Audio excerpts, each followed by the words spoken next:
Well folks, that's us out. We've come local, just down the road to beautiful Kinneil estate, Kinneil house in the background, and I've come to do something. I've had an idea about this for a while now, and I think you'll be quite interested in this. So we're actually on Kinneil estate, which is it's council owned now, but used to be owned by the Duke of Hamilton and various other people. But we're also on the site of the Bowness Speed Hillclimb. Bowness was, or Kinneil estate in Bowness was one of the first, well, the first motorsport venue in Scotland. Motorsport is another one of my loves. So I'll take you down where we're going to go and I'll explain on the way.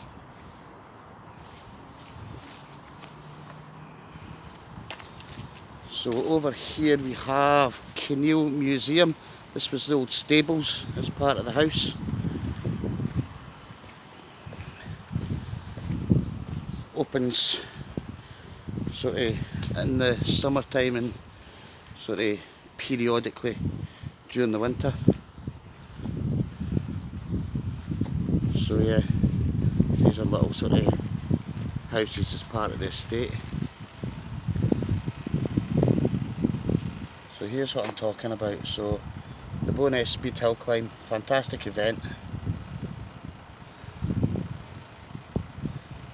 If you can get over and see it, it's amazing. So all this, where you can see person up the top there, the cars used to run away up the top there until they built a council road along it, and the hillclimb was stopped, but it was revived a number of years ago. And coming down here, this is what they call the courtyard. So for a motorsport fan, we're standing on hallowed ground. What we'll do is we'll take you down the track a minute.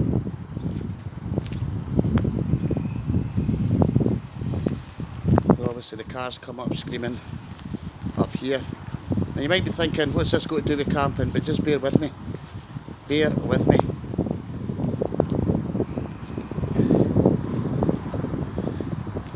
This has all been resurfaced by the council to accommodate the cars coming up here. Sort of early 1900s classic cars to, I think the newest cars that come up here would be sort of 1970s. This is pretty much my playground as a child. Here you've got the back of Kinneil House, and over there there's what we used to call the wishing well. Many times I spent as a kid trying to move these rocks to try and get in and get the money.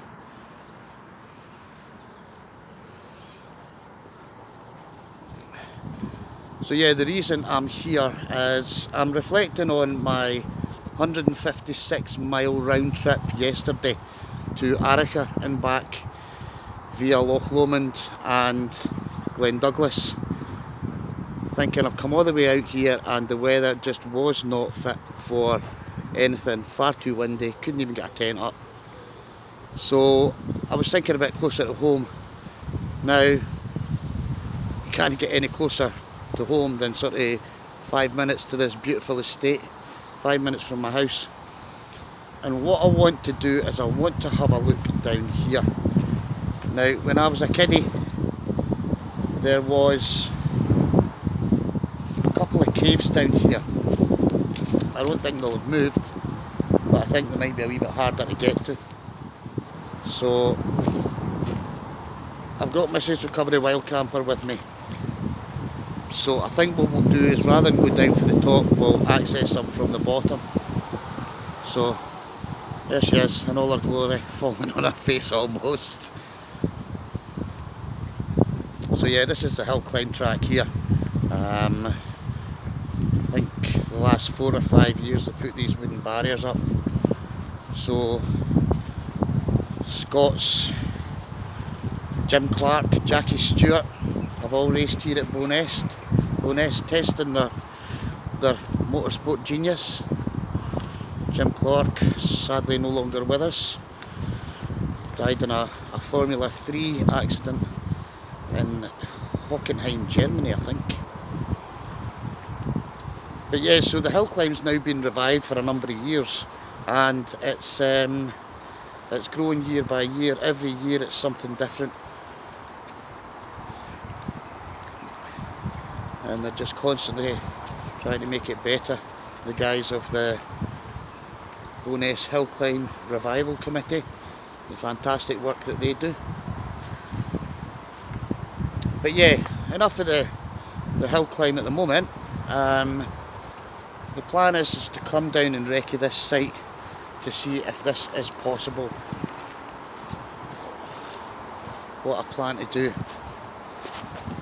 Because I'm thinking that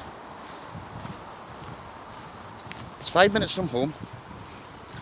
If the weather's good, 5 minutes from home, you can probably be assured that it's going to be no bad down here as well. So when I was wee, to anybody other than Scots that means small, when I was a child, I used to come down here on my bike all the time, and I used to hang out up in these caves. Now, these caves were quite big to me when I was a child, but I don't know how big they're going to be now as an adult.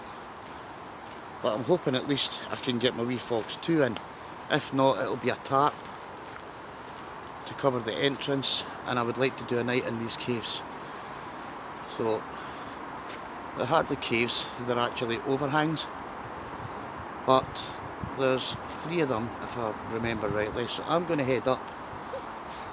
This is Recovery Wild Campers, like, I'm not going up there. You know, can you see what I'm talking about though, Michelle? See them up there? Right, I'm going to go up. So be prepared for me landing on Mars. Don't laugh too loud, Michelle. I should have put my boots on, aye, but hey ho, no, you're going to see me on my arse. Wait a minute, just to get my footing. Place is covered in wild garlic. I don't know if this is possible, guys. You know what, I'm going to turn you off the now, at the risk of making a total tit of myself. And I'll bring you back when I get back up, when I get up here. And here's the first one. Really quite small.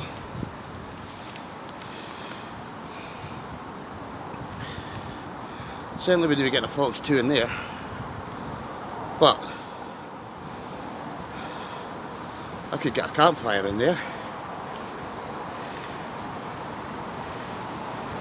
I'm getting a wave.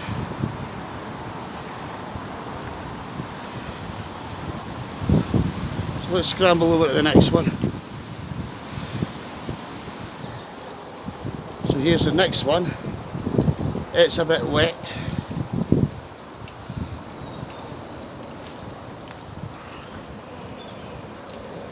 This area down here is all flooded after the Storm Kyra, or Kiara, Storm Dennis, and this weekend Storm Ellen. So it's just places never had a break. So it's totally flooded down there. What was the bottom part of the start of the Kinneil hill climb is under about 2 feet of water. So I don't think camping up here would be ideal during weather like this. It would need to be a lot drier. But what we'll do is we'll walk on to the last and the biggest cave that I'm thinking I could use. So bear with me. So here we are, guys. Now, in this current climate, it ain't doable. I spent a lot of my childhood up here, sitting building fires and stuff. It's not doable. I don't know. This is definitely the biggest one out of a lot of them. But it's on a realise how much it's on a slope or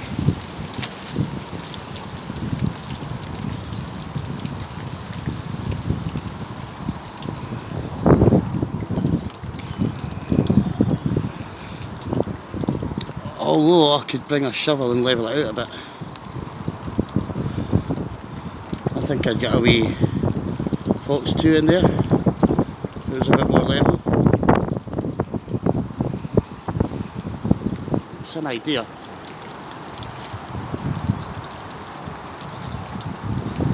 Or am I talking complete and utter mince? I thought this was the last one, but I've got a funny feeling there's a bigger one over here. So bear with me again and I'll cross all this mud. See, some people have been sitting up here because we've got the, is that a tin of Foster's, a wine bottle, and that looks like, from my memory of back in the day, 2 Frosty Jack cider bottles. Just take your shit with you, man, honestly. Right, I'm going to fire over to this one that I think might be the one for me. Well guys, this is it. This is the one I was talking about. So, doesn't look much, but I could have this looking quite nice. Somebody's put a wee plank of wood in there, made a wee seat, so you've got the full overhang. I'd get a Fox 2 in there, or one of them hoop bivvies or something. It looks dryish here, but there's not that much room. But yeah, this is the, oh shit, there's the rab down jacket getting punctured with a bramble bush and plastic. So yeah, I could probably sit quite comfy in here for a night. There we go. Get a bit of coffee on the go.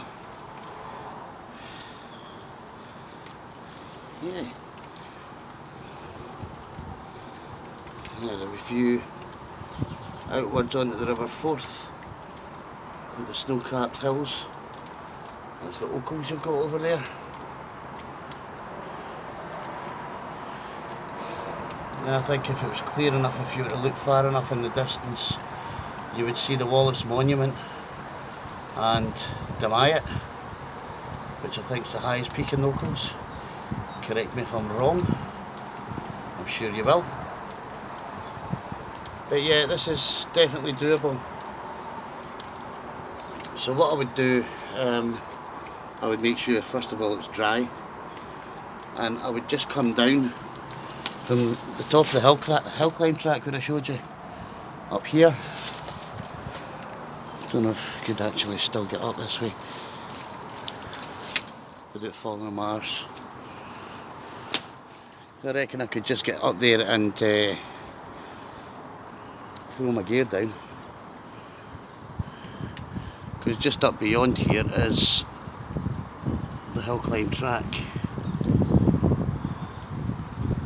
So yeah. Okay, so Recce over and done with.